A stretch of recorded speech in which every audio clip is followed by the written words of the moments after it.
Добар ден, честит празник, почитувани гледачи. На денот на македонската револуционерна борба гости во Око на ТВ Нова се господата Љубиша Ѓоргиевски и Стојан Андов. Двајца искусни политичари кои со своето делување оставија печат на времето во изминатите 25 години македонска независност.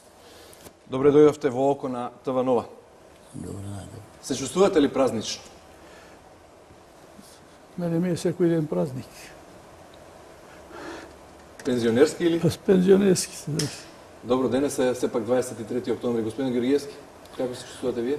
Празнично. Обајцата имате издадено повеќе од десетина книги или тука некаде, во кои се забележани вашите сведочења и мемуари за изминатите години кои на одреден начин оставија печат на времето кое го живееме. Што од тоа што го напишавте досега вака ги изгледа највпечатливо? Мене ме преживат. Поведете, господин Ѓоргиевски. Прво не би рекол дека сум напишал многу литература во мемуарска, од тие 10 на 15 книги мои. Едвам една може така да се наречи две. Едната е Политичката иднина на Македонија, која е напишана 91 година и во која на вистина, без лажна скромност, е опишана нашата позитивна стварност. Негативната, за жал, не може да предвидам. И другата е бев председателски кандидат, се викаш. То беше во врска со изборниот фалсификат 94 година. Тие се две книги кои спаѓаат во вашата класификација. Другите книги се или стручни, или есеистика, или пјеси. Господин Андов, вие во вашите мемуари која ќе опишувате 94-та, ќе го опишете ли изборниот фалсификат што го споменува господин Ѓоргиевски? Ако дојде наред, тоа ми треба... Тоа е точно дека тоеш на брзина се констатира дека изборите за председател на државата завршиле, а не беа довршени. Тоа стои у извештајот на Сокалски. Во Обединетите нации има информација за тоа, а има и документи и тук. Така да не би рекол фалсификат, не се даде погрешна цифра во службените списи. Само прогласувањето беше рано. Уште не беше добиени изборите. Вашите мемуари предизвикаа бурни реакции, дури од некои ваши помлади колеги, од некои историчари. Што е тоа што ги вознемирува него? Па не ги вознемирило доволно добро, не беа доволно бурни, инаку че фатеа некои од тие теми што таму ги работиме, да ги претресиме малку пошироко.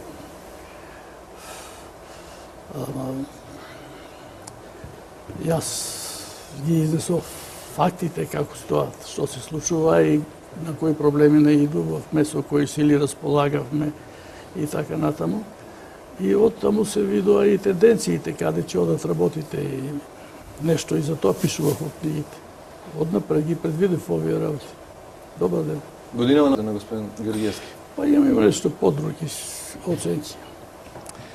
За мене најголем неуспех во овие 25 години што не успеавме да се сватиме објективно нашата историја, што не извлековме поуки од историјата и што и денес ние и натаму продолжуваме да митологизираме и да не бидеме во состојба да се вклопиме во современиот свет. Сами си ги правиме тие слабости наши, ама тоа е во тек. Се уште е присутно, тоа најмногу го смета дека тоа е најтешкото промашување кај нас. Господин Ѓоргиевски, оди ли Македонија сега на позиција? Па јас негде 93 година уште во еден потесен круг кажав што во Македонија треба да се направи. Реков дека треба да се демонтират и модернизират тајните служби, бидејќи веќе тогаш имавме некои настани кои нас не тераа на многу сериозни размислувања. Еве до каде сега дојдовме. Фактички ние се соочуваме со едно време, со еден настан, со една ситуација кога тајната служба ја јавнала државата и се покорила. И ни судска одлика за неа не важи ништо. фактички остатоците од Наранко и службите уште се многу силни, особено кај нас, па добар дел и во Србија. За жал така е. Што правевме 25 години? Зошто? И вие бевте во голем дел од тие години учесник Ги и давав креатор тие на политика. предлози, ги давав тие предлози. Многу беа јаки службите, цело време. Гледа да ме оневозможат, нормално. Ние имав стално тие судири. Денес е тоа е очигледно. Денес е очигледно тоа. Силината на службите. Службата ја јавнала државата. Господин Тандов ја спомна, ги имате слушнато оваа изјава или? Имаше ли такви многу кои мислеа? Така, тоа од Денко Малевски не сум го слушнал, бидејќи во собранието беше кажано од председателот на владата тогашна Блаже Ристовски дека Денко Малевски така негде рекол. Како што рекол, не сум слушал, меѓутоа беше од Блаже Ристовски го кажа. Фактички, на таа седница на собранието, тоа беше негде крајот на јуни, почеткот на јули, после донесувањето на она позната Лисабонска декларација, дојде до многу тешко развидување во расправата меѓу министерот Малевски и Блаже Ристовски, кој беше подпредседател на владата. И тој 2 дена раз натрешен доведе до падот на владата на Кљусев. Ова реченица ја наведуваше Блаже Ристовски дека не му рекол така и така и така. Тоа се работи. Или му рекол, или не му рекол. Да. Допуштам така да било, но така протече во така беше. медиумите. Беше речено на седницата. Фрчковски во една пригода напиша дека ја омаловажувате улогата на Глигоров во настаните од 90-тите години преку глорификација на собствената улога, го цитирам во една од неговите колумни, во вашите мемуари ја понижувате собствената држава. Наводно, Глигоров веќе нема кој да го брани, па затоа малку се измислуваат фактите. Кога требаше да го бране, го немаше нигде. Требаше да го бране Глигоров, тој му беше тоа и ресор и државна задача, ама не го одбрани. Него не е точно, тоа се фактички мислам од и Фрчковски повеќе иритиран што таа моја книга не се спомнува неговото име за 91 година. Ја таму фактички ги спомнувам и зборувам само за личностите кои има некое својство на вака изворишта на некоја програма, политичка програма за иднината на Македонија. Изборувам дека Киро дојде со неговата југословенска програма и доста долго тераше цела 91 година. И тоа се факти. Тоа е донесувањето на декларацијата. И така, да не објаснявам. Тој не беше задоволен зашто донесов на 25 јануари декларацијата за сувереност. И така натаму. Меѓутоа Киро излезе во 91 година покрај сите тие слабости, извонредна улога изигра. Успеавме да го сочуваме мирот овде и да сепак добиеме независност. Така да, ништо од ова не кријам у книгата. И едното и другото е содржано, само е целина. Мислам дека критиките на вашата сметка и оние бурни реакции на некои други историчари се однесуваат на оној дел од тие бурни години во 90-тите, кога првиот преговарач за името од грчка страна Карајанис наводно сега поскоро изјавил дека Глигоров своевремено бил подготвен на компромис и размислувал сериозно за името Словенска република Македонија, но вие сте го премислиле, односно сте му укажале дека тоа не треба да биде така, изјава на Карајанис што вие не сте демантирали. Како ќе демантирам, тоа беше точно. Фактички Киро подосна и ми призна, и ми кажа, немал друг излез, кога не одеше нигде работата, кога пропадна мисијата и на Венс после, кога беше задолжен после втората резолуција донесување 845, се вика мислам Обединетите нации, кога се видуват и у Чорсу како е западната работата, тогаш од Венс дојде информацијата дека грчкиот министер Папа Константино му кажал оти единствено можно решение на овој проблем е ако прифатиме ние славомакедонци, да бидеме славомакедонска република, словено-македонска република. Киро тој предлог ме запознал, не ми кажа дека од Карајанис тогаш, не ми кажа оти Карајанис не разговарал директно со него, туку разговарал преку Милошевиќ. Па видите, нас никој не признаваше, никој не сакаше директно со нас во тоа време да разговара, избегава, бега. И не е ништо чудно што, а тој Карајанис беше амбасадор кој ја покриваше и Македонија, беше амбасадор при СРЈ и ја покриваше и Македонија. И тој се интересирал како да се реши ова прашање и преку него оделе тие контакти. И тоа некој не се слагат, ама тоа е така. Киро бараше од мене да свикам седница да го тоа прашање поставиме така. Му објаснив, ти не може, ами не свикав и круговите околу него се одлучија дури и да го сменат составот на собранието, да распишат, да се распушти собранието на тоа беше на 19 август 13 година. Меѓутоа таа одлука, тој предлог падна, не доби мнозинство во собранието. А мене после истиот ден, после 2 сата, ми доживеав, само случајно преживеав. Колата ми се сврти, се тумбаше и се уништи Мерцедес.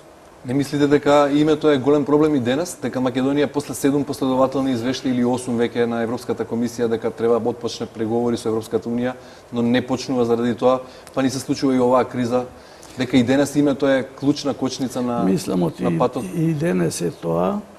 Слушам сега председателот на Грција, господин Павлополос, кој целиот очигледно е внесен во историјата, ама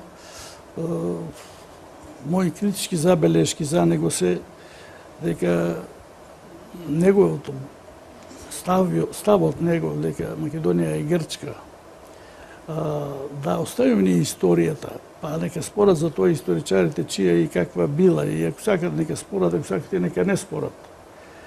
Немам тука никаква приметба. Државата не треба да ја присвоја во историјата. Не смее ни сама да си прави историја за себе, а не па туѓа некоја да присвојува. Меѓутоа, во оваа држава постои. Дел од Македонија е во Бугарија.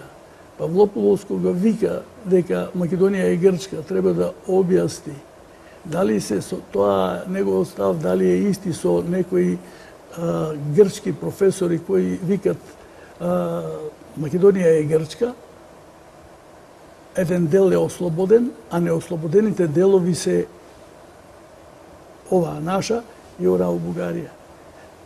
Ако од тоа не се огради Павлополос, тогаш он проповеда една агресивна политика која заговара да ни нас нападнат и да си го земат Македонија. Георгиевски своевремено напишавте, ако сакате да го критикувавте актуелното раководство на СДСМ, дека го продолжува теркот на Црвенковски, дека е недоволно транспарентно и дека одлуките се носат во тесен круг на луѓе.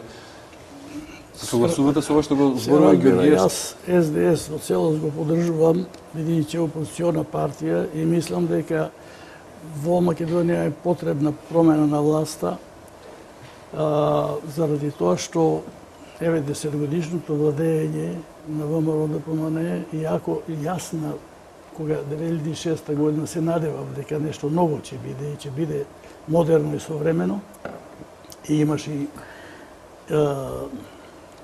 индиции за тоа да се очекува. Меѓутоа се покажа дека фактички се вративме на системот на Ранковиќ, дека фактички сите институции во државата ги подредивме на тајната служба. Тајните служби определуват со пресудно влијание и во судството, и во администрацијата, и во инспекциите, и во политиката, и така натаму и така натаму. Тоа ние мораме да го прекинеме заради нашиот интерес, за интерес на македонскиот народ, за македонската држава, за граѓаните на Македонија. Се согласувам дека има одредени слабости опозицијата. Зошто не успеа да се наметне како алтернатива на актуелната власт, СДСМ? Иди сега, СДСМ не може да се наметне, бидејќи од другата страна постои тајна служба, која ги држи сите конци во сите институции. Процесот на приватизација, сегаше реприватизација, превземање на бизниси, тендеризација и така натаму, сето таа е под контрола на тајната служба кај нас. Сите се под контрола. Не може тоа да се наметне. СДС има и некое минато свое кое го невозможува да се прикаже баш така и затоа имавме некои други идеи кои им ги сугериравме на СДС, тоа ќе олеснеше работата, меѓутоа не наидува на разбирање нашите идеи. Има сега проблеми околу тоа. Господин Георгиевски, вие во едно интервју велите дека делот тоа и таму прочитав во времето кога сте вие парламентарен председател, е многу актуелно досието Темел, во кое се следат сите челници на тогашното ВМРО. Да се спомнува и господинот Љубиша Георгиевски. Не знам дали имате псевдоним или баш како Љубиша Георгиевски ве следат. Зошто тогаш вие не го знаевте тоа како председател на парламент? Не ги добивме тие работи, не ги знаев кога се вршеле. Меѓутоа потоа ги добивме. Долу имаше една работа и така натаму. Тогаш се деси еден случај да на една таква средба некоја, изгледа тоа го подготвувале, ме покани мене Глигоров да видам, кога видов каде одат работите, му реков, нема ова работа надвор од нас. Чувај си и ти настрана да те нема, ова треба да се спречува, ако можеме да го спречиме, ама се многу силни, затоа што тајните служби во Македонија во тоа време беа под контрола на белградските тајни служби, да се разбереме. Се плашам и сега да не е некоја меѓународна врска. Ево сега. Оно што јас зборувам за тајните служби сега, сметам дека актуелната власт се подпира на тајните служби. Тоа директно го кажувам и сум сигурен на тоа. Тоа само значи, од оваа власт не успеала да им се наметне тајните служби, туку тајните служби успеале да се наметнат на нејзи, како што и на СДС му се наметна на време. Ете тоа и затоа нужно е да пројде, ако не дојде до битна промена на власта овде, ние не можеме да разбиеме изолацијата меѓународна. Ние ќе се изложиме на натамошно заострување и натамошни закани од регионот. Мора да си го отвориме патот кон НАТО, па и кон Европска унија. Патот кон НАТО е името, не е изолација. За каква изолација зборувате кога има билатерални мултилатерални средби? Многу е едноставно. Ние тој проблем сме го решавале, а проблемот на името стоел. Ние влеговме во Обединетите нации и стоеше проблемот. Влеговме во ОПСЕС, каде не влеговме, сегде стоеше проблемот. Така да тие работи се сосема јасно. Можеше тој проблем да се прилагоди, нека остане така како што е, што и прифати владата на Груевски на крајот, ама откако ја загади атмосферата цела, потоа прифати. Сега веќе не сакат со некој да разговарат, никој не му верува. Тоа е работа. Тоа е лага. Тоа е работа. Со сета почит кон господин Атандов, тоа е лага. Само што се врати од Америка, Груевски. Тоа беше на деловни состаноци со... На дело. Беше претходно и во Берлин.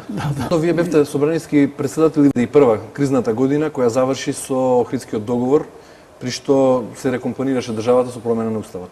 Можно ли и оваа денешна криза да заврши со нова промена на уставот? Еве се последниве месеци се лицитира со двојазичност на цела територија, се отварат и некои прашања за кои објективно оние кои се најзасегнати па молчат. Зошто се пуштаат тие пробни балони? Што подолго трае кризата, може се по-широк круг на проблеми да се вовлекуват во неја. Јас мислам оти постепено ќе почне да добива регионални димензии и регионални карактери. Не сакам да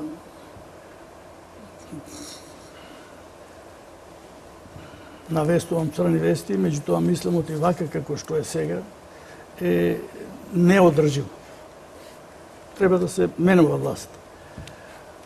Опозицијата има одредени слабости и сум свесен на тоа дека има одредени слабости. Меѓутоа сега опозицијата не е опасна, не е оној кој фактор кој може да направи штета на државата, таква како што може власта да направи. Тоа е.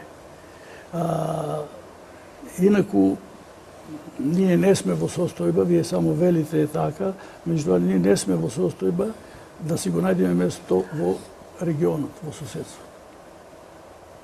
Ние со грците имаме отворен проблем. Со бугарите имаме отворен проблем. Треба да ги намалуваме тие проблеми, да ги симнуваме тензиите. А тие се качуваат. Но еве како полемика на она што го кажа господинот Георгиевски, еве ако се смени власта, ќе дојде нова, што ќе треба таа да направи за да се спуштат тензиите? Што би направиле вие да сте на позиција? Да се смени името? Која е цената на тоа спуштање на тензијата? Цената на спуштањето на сегашните тензии е да се напушти оваа реторика која постои сега, која во име на патриотизмот фактички се гази по интересите на државата. Каков интерес имаме ние да речеме да има толку документарни филмови кои стално нешто спорат и напаѓат Грција и не знам кој и така натаму. Што ќе ни се нас инциденти како оној кај Макчалан и така натаму. Ние, што се однесува до регионот, мора да знаеме што правиме. Секој момент мора да ни биде. Ако ние се прогласиме дека ете сме соочиле и за нас Берлински зид е името, проблемот на името, и ние не сме во состојба тоа да го решиме. Ние тоа сме си подпишале смртна пресуда на народот и на државата. Ние мора да биме способни тоа прашање да го решиме. И да не ги плашиме луѓето дека е тоа нерешиво.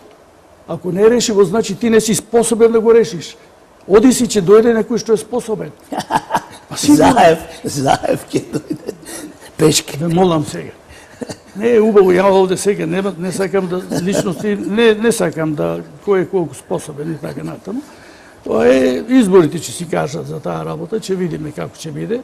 Меѓутоа сигурно е дека ако оваа работа продолжи, ќе имаме многу сериозни последици, непоправливи последици. Каков е вашиот став во однес на процесот на лустрација? Вие сте еден од предлагачите на оној закон. Вие сте господин Георгиевски човек со многу пати споменуван во повеќе досија, можеби си имате и сопствено досија. Да. Кратко ве молам, како го оценувате процесот на лустрација? Заврши? Ја мислам дека е замрзнат, не е завршен. Мислам дека треба да се продолжи. Господин Андов? Па ја сегаш сум имал еден длабока резерва и еден опрез, што викат србите, за дејството на тајните служби. Мислев и доста беше видливо дека тајните служби си стават и пратеници и советници и така натаму низ изборниот закон и затоа го предложив тој закон да не може соработник на тајните служби да биде кандидиран за советник или за пратеник или за министер. Тоа е мојот закон што беше, тоа да го спречевме, доста беше. А не да ги откриваме кој бил у тајна служба и тоа не ме интересирало никогаш. Тоа беше, тој закон се отфрли, се донесе друг закон по кој сега излезе дека и мртвите ги копат и така натаму. Посебно непотребна работа. И направи штета одредена тоа.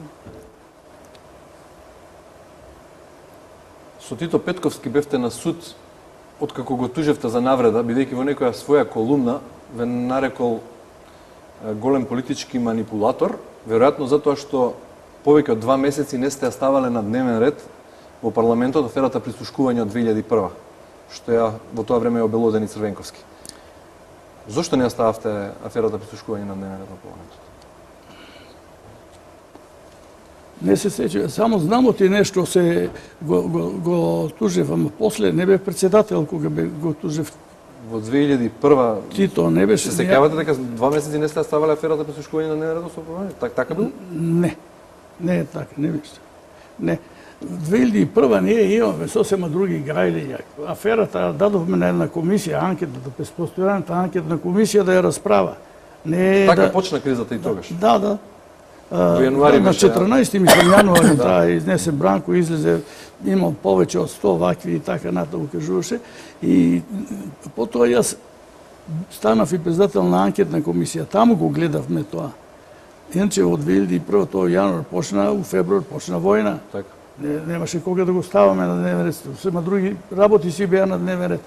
Само тогаш Тито кога така ме изнапаѓа ја на вистина, се чувствував, оти Тито ми беше соработник, он беше подпредседател на собрание 6 години, 7, колку? Јас кога бев 6 години, мислам. Бев изненаден и навреден. Го тужив, меѓутоа него не можеа да го најдат каде и судот не дојде на суд. Да се размерим. А се разбира, знаат каде е. Службите и тоги так си тера работа. Човештвото е преплашено од собствениот заклучок. Нера. Господин Андов, како вие ги доживувате тие, да речам, чудни работи што се случуваат и во регионот и пошироко? Еве, во Црна Гора опозицијата не ги признава изборните резултати. Хрватска долго време не може да се формира стабилна влада. Дури и Вучич, иако имаше неговата партија многу убедлива победа, долго време траеше составувањето на владата. Америка, најсветлиот пример за демократија, гледаме многу чудни, невообичаени работи за нив. Слушаме Трамп ја оспорува и Државната изборна комисија се жали на медиумите. Што станува со светот? Па видите сега, јас со оглед на моите можности да го не сум загрижен за Америка, ти не може да влијавам таму, нека си терат они работа и мислам оти и Трамп да дојде таму, Америка ќе биде Америка, да не спомнуваме една римска империја која била светски господар колку 500, 600, 700 години. Дури имало и луди цареви. Комплетно лудаци. А пак царството си функционирало. Имало и османлиите тоа. Нека си ги, како ќе си изберат они така. Што се однесува до кај нас, овде има остатоци, рестлови од нерешени проблеми. Прво, Балканот припаѓа во целата ова, да речеме, констелација како е создадена кон западниот свет. И Румунија, која е балканска земја, е и во НАТО, и во Европска унија. Бугарија исто така. Албанија исто така. Грција исто така. Постои еден празен простор околу кој каде се чувствуваат сите тие судири на концепциите, тука се тој Западен Балкан. Србија, Македонија, Црна Гора, Косово, Босна и Херцеговина. Во таа шума на несречни околности е многу важно да си го знаеш патот каде ти е. Ако тој пат не го знаеш каде ти е, големи тешки последици ќе имаш. Мислам оти Македонија мора да има јасен пат кон НАТО и кон Европска унија. Во Црна Гора се бие битка сега фактички дали ќе влегува во НАТО и во Европска унија или може да биде спречен. Мислам оти Љубиша тука е управо, ќе замижат малку на демократските последици и ќе биде она и во Европска унија и во НАТО. На квалитетот на демократијата ќе се замише за известно време. Ние мораме да си го најдеме патот. И нашиот пат е НАТО и Европска унија. Не е тоа. Ни еден проблем не можеме да решиме ние.